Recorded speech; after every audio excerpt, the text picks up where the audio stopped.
We're in Meridian, Idaho, and my name is Colin Moss, and I'm the Recreation Coordinator for the City of Meridian.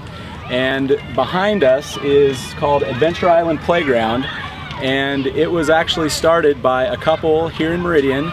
They had a vision to make a playground that was accessible for kids of all abilities. It's Idaho's only universally accessible playground, and so kids who, doesn't matter if you're in a wheelchair, it doesn't matter if you need crutches, everything in this park is accessible to those kinds of kids.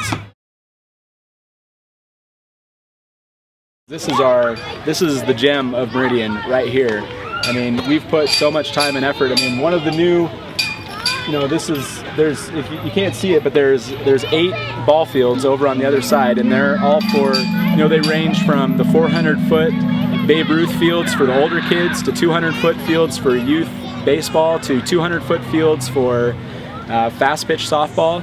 And every single weekend there's a baseball or softball tournament over there that's bringing in people from all over the western half of the United States. And then just recently we added a 16-pit horseshoes over here and 2 tennis courts. And so that that just got added this summer, and we've already hosted 3 or 4 horseshoe tournaments that's brought people in from all over the place. And this park isn't done either. I mean, we've got 5 more tennis courts that are going to be over here in the undeveloped park, and then over here on the corner where there's just grass right now, that's slated for a community plaza that would eventually, the one thought was to host maybe a Meridian Farmers Market over there, but it'll just be kind of a nice little plaza that events can be held in.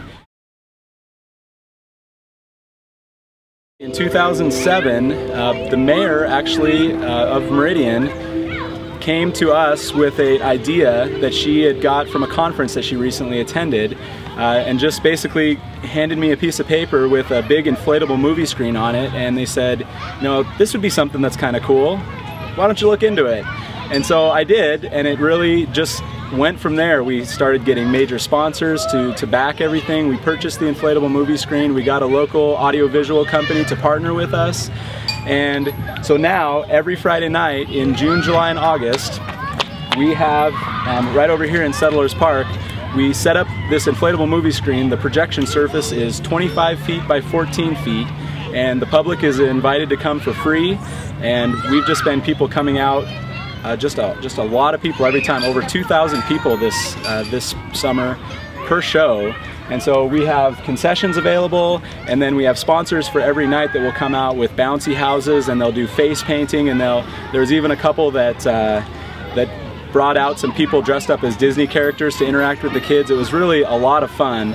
And so it's a really family thing. We show family-friendly movies that are either PG or G rated, and we pre-screen everything so that it's going to be fun for the whole family, a movie that everybody's going to enjoy.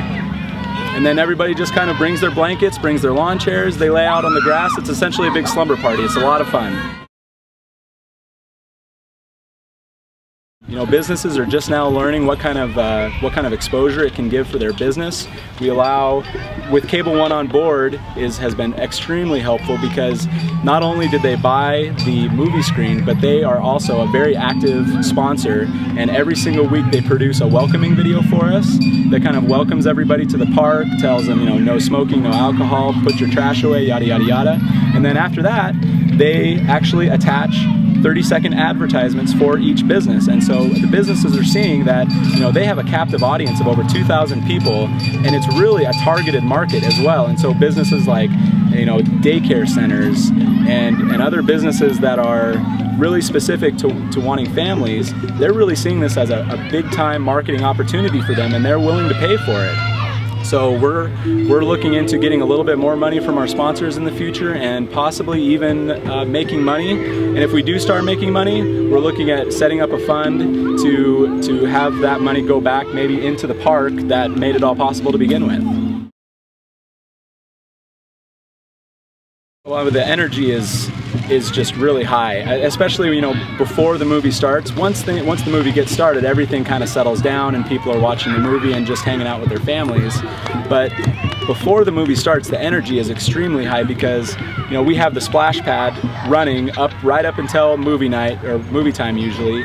And so, you know, people will show up 2 or 3 hours before the movie starts just to get their spot, and their kids will bring their bathing suits and they'll go play on the playground and in the splash pad, and they'll bring a picnic and just have a nice family evening in the park. And that's really what we envisioned for movie night, is to get people out of the house, get people out of separate rooms in their house, and get them together and to have some fun in the park.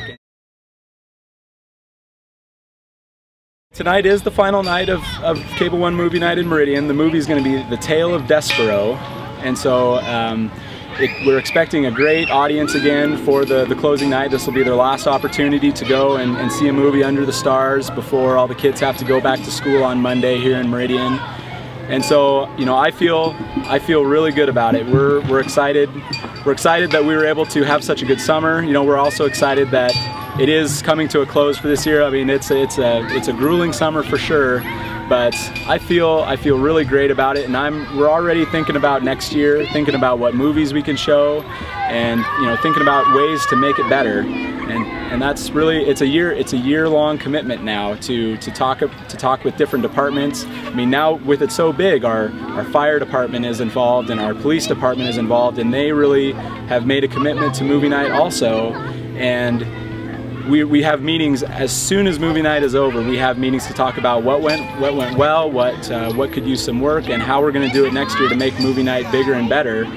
And so I feel great about what we're doing, and I feel great about the future of the program.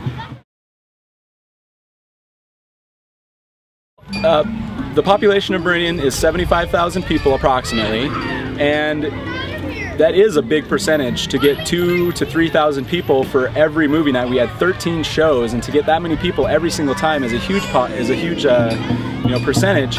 Although we live in a larger area than just Meridian, and so we have Boise right next door. We have Nampa on the other side. The population of the entire Treasure Valley is around 500,000 people, and so when you think of it in those terms, it's a little bit different.